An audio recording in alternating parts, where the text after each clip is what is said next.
जिन लड़कियों के बाप नहीं होते वही ऐसी जगहों पर काम के लिए आती हैं। बुर्के में लिपटी नकाब पोश लड़की ने ये कहकर अपनी नजरें नीचे कर लीं। काउंटर पर मौजूद दो सेल्स गर्ल्स के साथ अक्सर मेरी हेलो हाय हो जाती थी। एक दिन किसी काम की वजह से मुझे थोड़ी देर माल पर रुकना पड़ा। वो दोनों मुझसे बातें करने लगी। बातों बातों में मुझे पता चला कि इन दोनों के वालिद वफात पा चुके हैं। वो कहने लगी कि यहाँ 12-12 घंटे खड़े होना कितना मुश्किल काम है, ये बस वो जान सकता है जो यहाँ खड़ा होता है। फिर वो जरा तवक्कुफ के बाद बोली तो बोलती ही चली गई। वो बोली कि एक दिन यहाँ पर दो लड़के आए। एक ने मेरे ऊपर जुमले कसे कि ये मेरी तरफ देखे। मैंने उसे इग्नोर किया और अपने काम में लगी रही। तो वो बोला कि कितनी अकड़ है इसमें, ना जाने खुद को ये क्या समझती है। दूसरा बोला कि अगर इसमें कोई बात होती तो यहाँ खड़ी होती, पढ़ लिख कर किसी अच्छी जगह जॉब नहीं करती। मैंने उनकी तरफ तो नहीं देखा, लेकिन मैं उस दिन बहुत रोई। मुझे ऐसे महसूस हुआ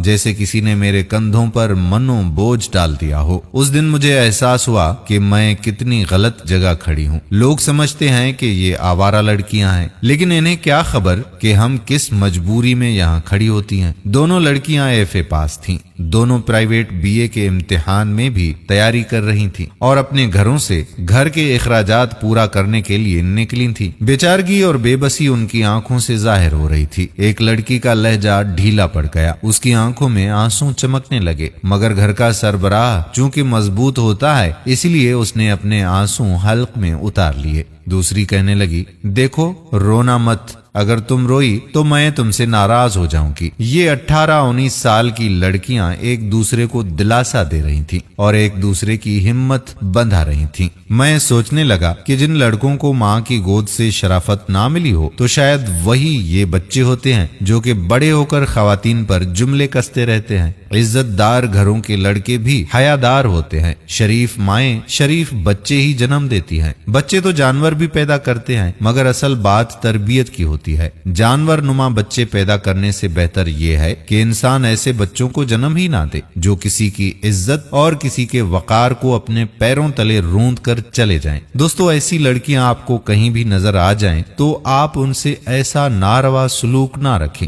बल्कि उनको इज्जत की निगाह से देखें, क्योंकि ये किसी ना किसी मजबूरी के तहत ही अपने घरों से निकलकर इन जगहों पर काम के लिए आती हैं।